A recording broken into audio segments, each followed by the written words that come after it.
Welcome to this episode of UMBC's Mic'd Up. My name is Denise Cardona from the Office of Professional Programs. We are joined today by recent graduate of our Data Science Post-Baccalaureate Certificate Program, Chuck Rainville. We hope you enjoy this episode. So, Chuck, thank you so much for being here with us on the UMBC Mic'd Up podcast. It's really wonderful to be able to speak with alumni of our programs to see where they're at and the outcomes that have been gained as a result of studying here at UMBC. Can you tell us what your current role is, what you're doing? I work for AARP and I'm a senior research advisor, which is basically a technician. I have to be able to do the research process from the conception of the question to the back end communication of the question with all of the analytical bits taken care of in between. And so one of the things I got from the program was really having it reinforced that research is question driven. Sometimes we're just asked to give analysis, and we do it, but we don't know what question we're answering, and we can't frame it as a question, and we can't put it in any sort of digestible form. So it really helped me to think in terms of being more than a technician. It does the ABC thing. Right now it's the beginning, middle, end, and the technical parts really just the middle, really just the B. So the data science really helped with that because it made me have to think a little bit more about business need. Who's going to consume this? They don't want to see impressive analytics.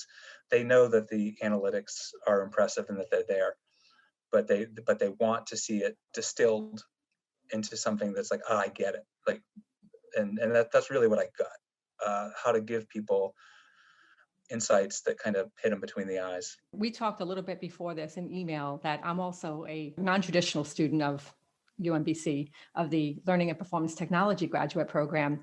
And I'm 2 semesters in, and I have to say one of the greatest benefits of being a graduate student, and maybe it's specifically at this age, I'm not sure, I'm in my 50s, but what it's teaching me is that what you just referenced, that critical thinking aspect that you bring to the organization at this point, because that is sometimes the missing element, the missing piece that leaders that you're reporting to want that piece. They want you to be thinking critically about this data that you're analyzing and putting together, making sense of it for them, getting down to the nitty gritty of it, and then explaining it in such a way, being able to critically think about it and why it's important for them to know certain aspects of it. So I think that is, I agree, that is one of the big benefits of being in a graduate program. When I got out of school initially, sometimes the question from bosses would be, is this number right? How did you get to this number? I found over time that people don't ask that anymore. They assume that the number's right. They assume that you arrived at it by the customs and norms of your own training. And they ask, what does this number mean? Like, I know when big data came out and I'd seen like these tons and tons of observations drilled down into like 3 or 4 critical points. For me, it was like, how did that happen? And so, I naturally had to find out. That curiosity is so Right. Yeah. important Yeah. in Yeah. being a successful Yeah. business person, a Yeah. successful graduate student, a successful Mhm. human being, just having Yeah. that curiosity. Or just a lifelong learner.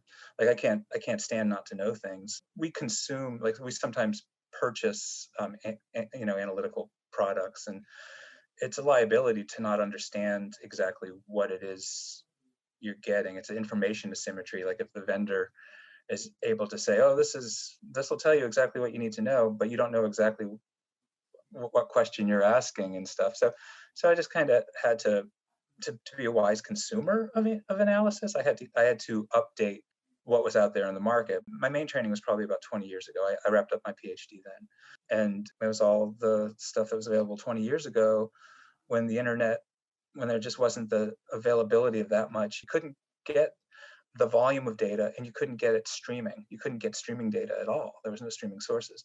So that had to be updated. Text analytics, there was no text analytics. There were some qualitative softwares that had to be updated. So since that's where it's going, I kind of had to go with it. I'll be working for another 15 to 20 years.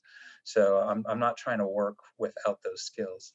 Right, exactly. What was your your major? I graduated from American University's School of Public Affairs with a background in like microeconomic theory, quantitative methods, and models on how prosecutors get reelected.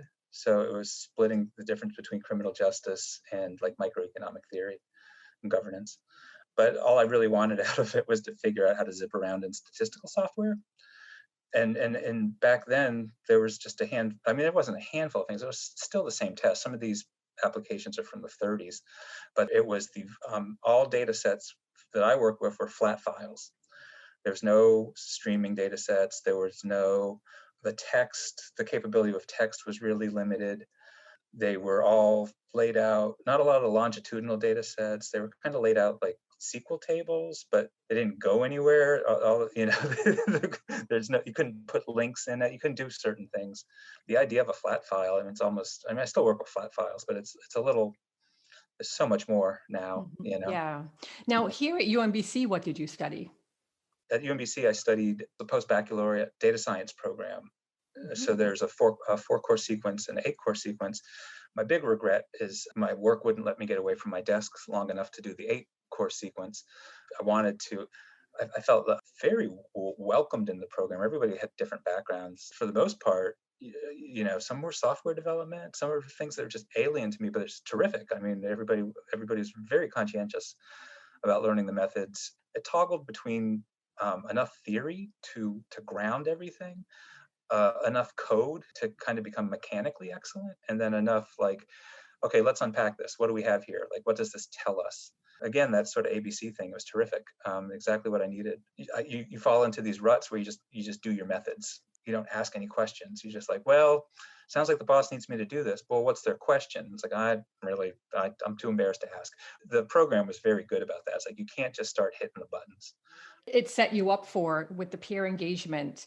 That peer engagement factor is so critical when you're trying to learn something new, to be able to work with each other and work on each other's strengths and build up the weaknesses so that you're all in a level playing field in a way, and learning from each other and sharing ideas and insights as you grasp them. Yeah. So how could you talk a little bit about that spirit of collaboration within the classroom and how that benefited you as a graduate student in the program? The one thing I would have never would have been imagined would have been a benefit of collaboration was my background is in survey methods. So it's basically, you end up with a fixed number of responses from a sample of people who are supposed to represent the general population in some way, with or without some sort of weighting factor.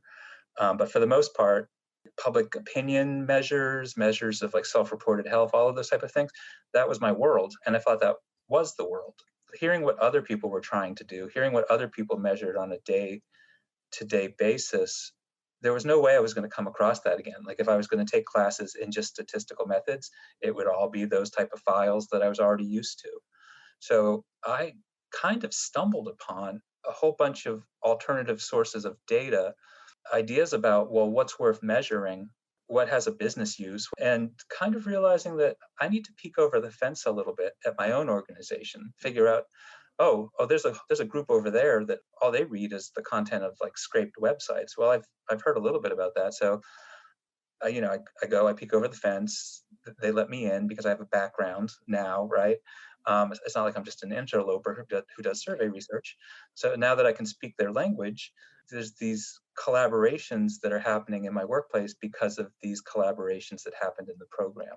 We've actually started something called a community of practice, where it's basically your big data people who are now talking to their survey people, who are now talking to your social media scrape people, who are now, because there's been enough curiosity and like lateral drifting into like people failing to hold their lanes, that it's caused a kind of virtuous accident, in the sense that we're all kind of, the silos have come down just because of that, because there's enough people who have figured out what the common language is between these different sets of techniques. And I wouldn't have been curious. I wouldn't have even bothered if I hadn't heard, oh wow, like this could actually be appended to survey data, or this might actually be useful to you. It wouldn't have occurred to me because I thought survey research was it. Wow. So you're talking about almost a whole shift in the landscape of how data is processed across mediums and across Yeah. organizations. And Yeah. so now you have more of the, like, I love that whole flattening and like the non-silos, Yeah. because whenever we work in silos, we end up retaining too much information on our own and not sharing it with others that might catch a glimpse of something Right. that could totally change the Yeah. output of something else. And so Yeah. it's such a great Yeah. opportunity for an organization to be able to really get to the next level when Yeah. everybody is working in the same system. Yeah. And I mean, you get really good in your own particular sandbox, and you think you know just about all there is to know. You look and you see, oh, there's actually another sandbox over there. I don't know that much about that. And it's leveling and humbling in that way too, because then you kind of have to walk over with your hat in hand. It's like, hey, what are you guys doing? And and you're not invited to every party that you stumble into. So I think the exposure to the methods that I got in the program made them a little less wary of the guy from some other group who, right? Um, Yeah. yeah, because I mean, in business, it can be sometimes about breaking down silos and sometimes fortifying them. Yeah, the intellectual property. Right. There's this whole defense mechanism that sometimes happens. Yeah. And when that happens, then everybody loses out, because Yeah. if you're not Yeah. sharing information that can be critical, you Yeah. you really could be missing the step on some things. Yeah. But I think UMBC was good about the idea of like have a sincere sense of conscientiousness about what you do, in the sense that like if you don't really care about the questions, you don't really care about the methods, you're just trying to get your code to run and live to fight another day, you're going to be limited. All of the soft skills will come with a conscientious mindset. If you're really concerned about what you're doing, then you become really sincere about what you're doing because the edges get sharpened off. Yeah. Absolutely. And so I think having applied these things or trying to work with this, I kind of get the softer skill, well, why would this person want to cooperate with me? I sort of get all of that. But I think that was also just reinforced though by the basic attitude that all of the professors had to their craft. Nobody was rushing in like putting the finishing touches on their notes with their shirt tails untucked, and everybody was just very conscientious and very prepared, and clearly had worked in applied settings and didn't care to be like very, very abstract. Nobody was browbeating you with their intelligence. They were browbeating with you the fact that they have done this successfully. And they Mm. weren't even browbeating with you. They were impressing you with the fact that they have done this That successfully. is that is very powerful when Yeah. you can learn from other people and their experiences. That's what I love about being in that kind of a classroom environment, even Yeah. a virtual classroom environment. My program is completely online. And what I love is these discussions with people who are living and breathing the kind of things that I want to learn. And Yeah. so it's so much more enriching learning from that kind of an experience than solely learning from maybe a passive way. And Yeah. it's interesting that you talked about mindset. And I say that because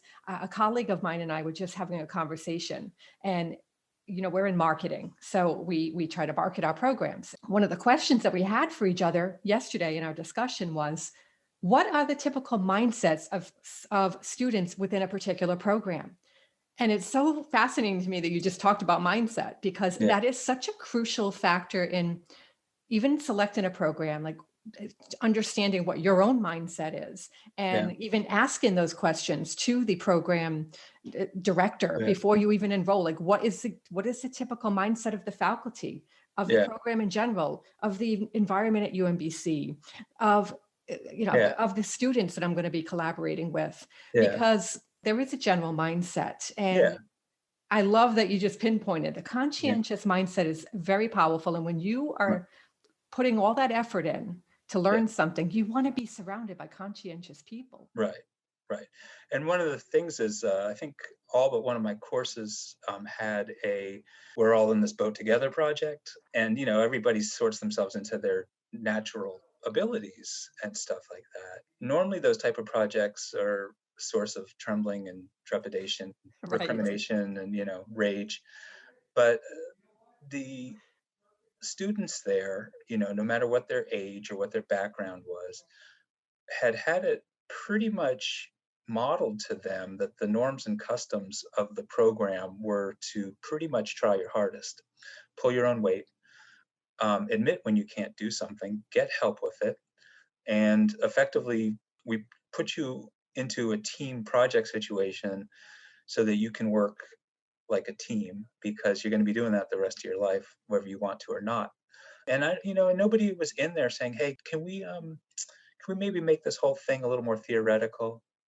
Nope, right? Nobody was asking. Nobody wants that, right? Yeah, Yeah. right. Even though it would get you out of, right, can we just have a second exam maybe? So throw you into the deep end and everybody helps, everybody swims. Every syllabus I got, I'd say, okay, like let's go to the end, let's see what the actual deliverable is. Like, well, deliverable, I'm so socialized. But let's see what the let's see what the last thing they'll be grading is. And so I was like team project. And the first time I saw it, I'm like, oh, I haven't done a team project in like ever. But I do it every day when I go to work. But I never really think of it in those terms. And I'm comfortable with people at work. They know what their skills are, and our roles are just kind of clear. Whereas they put me, with this guy whose background was in like spices. And I'm like, what's this guy gonna know? You know, and but whatever. It's like, oh, what do you do at work? What? Distribution? Neat. Like, so there's that kind of like not only just kind of like the cross-cultural exchange, but the negotiating with somebody that you don't have a common background with, but you do have the guardrails of what the expectations are within the program, where everybody's told you got to be serious about what you're doing. People are going to rely on your work. You have to be serious about it. So they really impressed that on us pretty quickly. What I love about that is it reminds me of game day. Practice, practice, practice. But when game day hits, you want to be able to take off and know what you're Yeah, doing. And by putting ourselves in these uncomfortable situations, because it is uncomfortable for certain people to be teamed up with somebody they don't know with a different background, could be yeah, different cultural differences, yeah, completely different industries that they're intimidated by yeah, or not impressed by, or whatever it could be. And then putting yourselves in that situation to be able to learn, yeah, all right, how do I work with this? If this is if this is real yeah, life, this is game day, how am I going to, if this was my job, what would I do here? yeah, And it puts you in that position to always be thinking on your feet yeah, and always being able to think strategically in a way that you both want to win. yeah. And you both want to win. It's a team effort. And so that to me is such a really incredibly transformative process, Mhm. is going from that trepidation that Yeah. you talked about to that realization that, man, this was really good for me. By the final course, when I got the syllabus, I looked towards the end, as I always do, and it's a team project. And I kind of raised my eyebrows, because it's like, well, the first time you saw that you had to do a team project, your attitude was completely different than what your attitude is now. It's like you kind of learn the ropes around this one. You can deal with anybody from any background, from any sort of different set of assumptions about how measurement works, this or the other, because at this point you all have the shared mindset, the sense of what the expectations are, and how it is you are supposed to work with anybody you're thrown together with, simply because the first letter of your last name is close to the first letter of their last name, right? It's not like the fates are decreeing these things. It's quite literally like, this is who you're working with, and nobody gave it any thought. Make it work. What would you say, Chuck, is the biggest takeaway that you got from studying at UMBC in this program? Well, the biggest takeaway for me is that there were two different paths.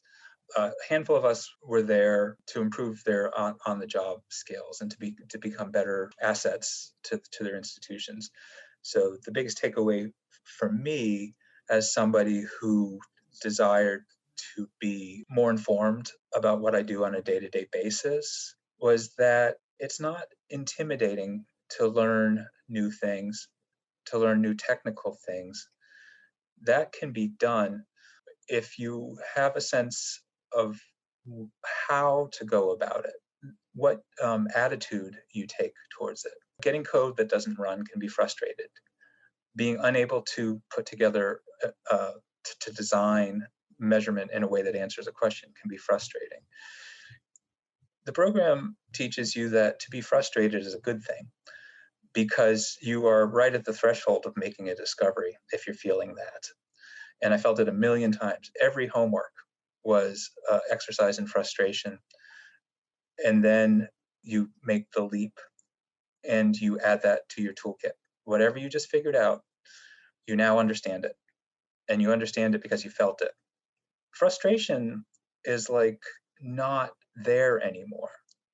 that unquiet state where you can't get something to work is just the nature of the way things have to be. You're going to get past it.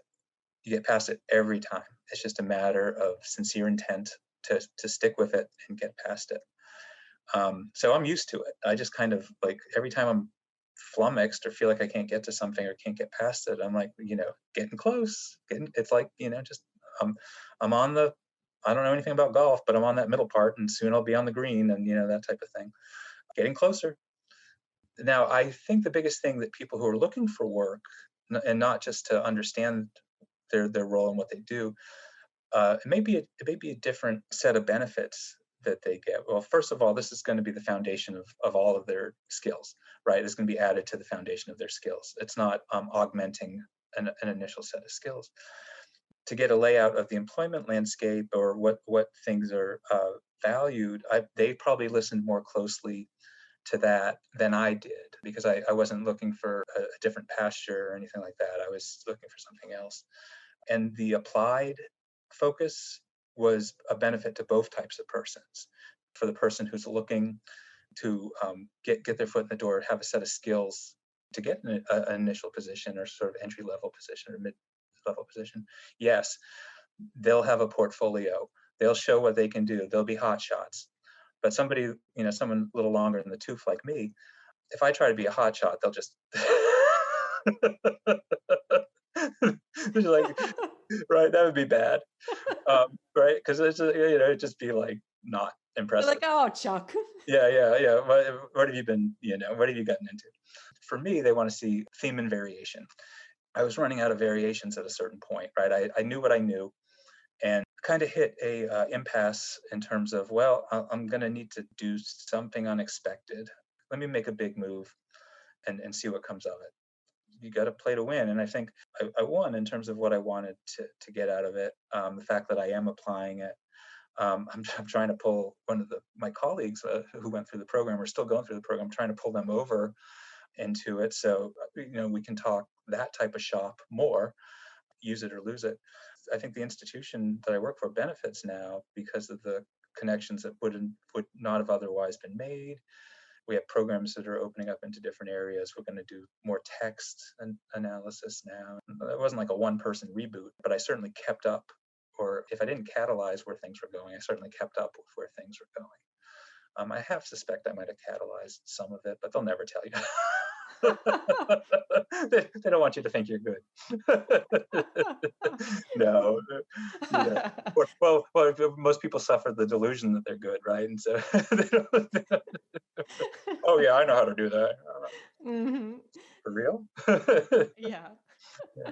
Chuck, in terms of, all right, so a student coming into this program, in your opinion, because you've been through it now, in your opinion, what do you think would make a student very successful in a program like this? What kind of attitude do they need to come in with? What kind of skill sets do you think they need to have in order to really be successful in a program like this?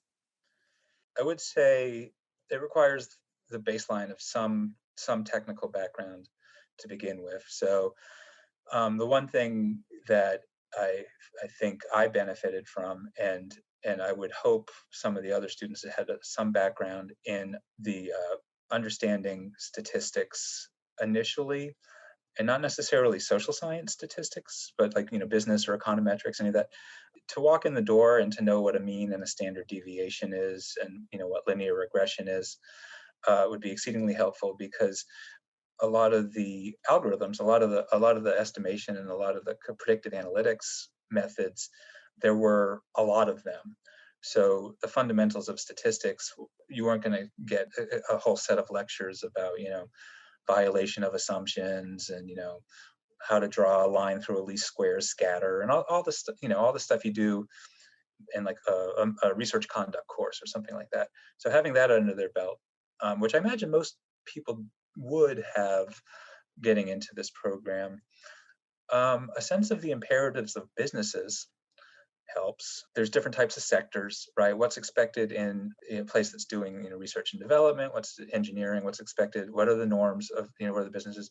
What's the room for error in estimation? What are the basic types? What type of person is going to look at your work? Is this the type of person who looks at things and asks, on what time frame is this information useful to me? Like, some people look at work output, like, and someone in business, is this somebody who looks at it and their first question is like, how does this make me money?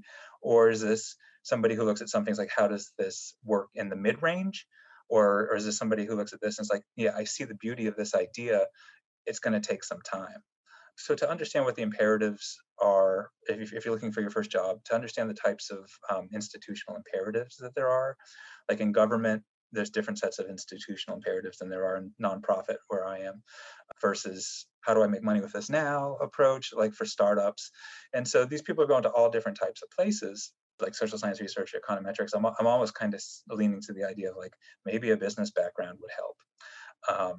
Or at least an understanding of industry in the region that people are working, or DC, lay of the land. So some type of practical experience or some sort of practical sense of how to apply these and what those settings are like and what people are looking for in those settings.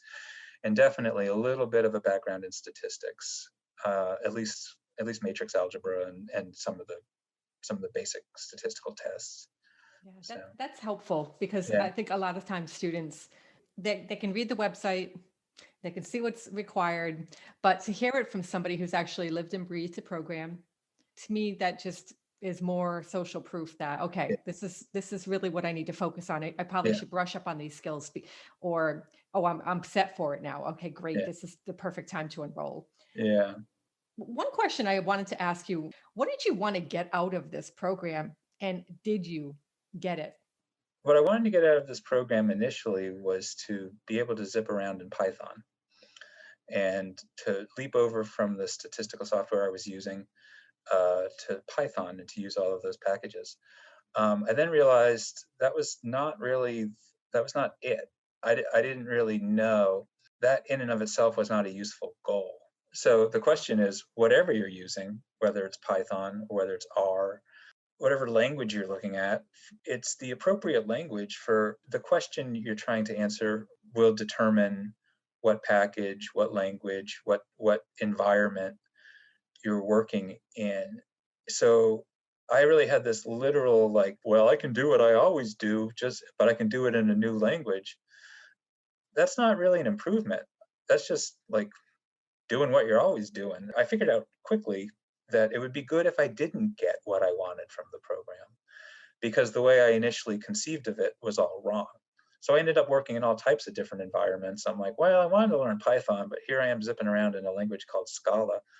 Well, it seems to be working. And I had never heard of half of these things, but they were the appropriate languages for the environment. And I learned that Python is a popular language, but it doesn't fit everything, right? So it's more about the fit of the environment, the language, and certainly the algorithm, certainly the tests and the that you're using. It was basically saying that, yeah, a language is not a toolkit, right? A toolkit is something that probably has dribs and drabs from all different types of languages. So I got more than I actually desired. I didn't realize I had set my ambitions kind of low, because I just didn't imagine there was that much I didn't know but could get in fairly quickly. Once you get over the mindset of like, well, that Python's not that important actually. I mean, code is code. You can find it in any language, but it certainly wasn't there. They didn't sit you down and say, you're going to pip install this package, hit run, okay, right? None of that. Right. One by one, step by step. Here's a Yeah, checklist. yeah, Make sure you go through. Don't skip a step. yeah. Well, it disabused me of a lot of linear thinking too, Mhm. because for statistical analysis, it's so linear. I mean, it's just like, You're so programmed to yeah, to have yeah, that linear mindset. yeah. I think my mindset now is in terms of like the how things come together. It's not a lot of step by step clean documentation. this, that, the other. Well, once you have the code, you can always come back to it. You can always look at, well, did you use defaults? Well, here's what you want to do. You might want to, right? It's iterative. And it's like my whole golf analogy. It's just getting there. It's getting there. It's getting there. I love that. And once you have like your 93% hit rate, stop. 93% is great, because with what you knew before, your hit rate was a lot lower and you had no way of knowing it. You didn't have the code right there. You brute forced it. You turned it in. But with this, it's documented. It's there. I go back to some of my old Jupyter notebooks from the program just to see, some of them are homeworks, but some of the, but it's all there. It's always like, oh, you know what? This makes things a little more efficient. I can just pluck this from this, and so each notebook is kind of like evolving independently all on its own. Kind of like a recipe. You're pulling pieces from this recipe, and maybe if I add this ingredient in here, it'll spice it up a little bit more and be more robust and do for what and I think it works towards this idea of automation. It's like, well, here you kind of like actually did this and you thought through it and you da. But at the point where you've done it once, can't you just adapt it and kind of just build this into front end process and spend more time actually thinking, right? So that's the thing about a lot of the initial coursework that it took is really basically pushing towards automation, pushing towards the idea of like, there's some parts of a project you don't really want to spend that much time on. There's no lift, cleaning and stuff like that. So that's what I have those notebooks, and nobody can take them away from me. And bit by bit, pull stuff from a project where you're just trying to figure out how much energy is being used hourly, but you're like, oh, you know what? Some of this code might actually work in this text thing I'm doing. They're not related, but there's valuable stuff in your past that you can apply to your current state, to your present, that you'll eventually be able to also apply to your future. And so I think that from what it sounds like, what your experience has taught you is that versatility, adaptability, flexibility, they're all important components to your growth as a professional. And the more that you can adapt and the more flexible you can be and the more open you are to being able to use different schools of thought from your past, present, and future, the more successful you're going to be. And to be disabused of a linear mindset. Those notebooks now, they're kind of evolving independently. And I have papers that I'm supposed to get to, and I have this, that, the other. You know what? They're all doing their thing. Like when I get to them, they'll all move forward. But the whole idea of like a project as a beginning, middle, end, with no other projects being at any other stage at any other time, that goes away. And so with data science, because like a lot of the times in homework after homework after homework with a group project going on in the background, speed kills. If you never hit a wall and you never slow down, you have no idea how fast you're going. So I got pushed out of my comfort zone, and it was a good thing. I just had no idea how I was technically not going that fast, and I thought I was zipping along. Wow. So this really kind of like sort of turbocharged the way I look at analysis, and it disabused me of that linear mindset, which I just gotten kind of not smug, but kind of comfortable with, or I kind of assumed that's all there was. So I'm really glad I did it, because like a fish doesn't know about water. I didn't know that I was in an environment that other things were going on, and I wouldn't have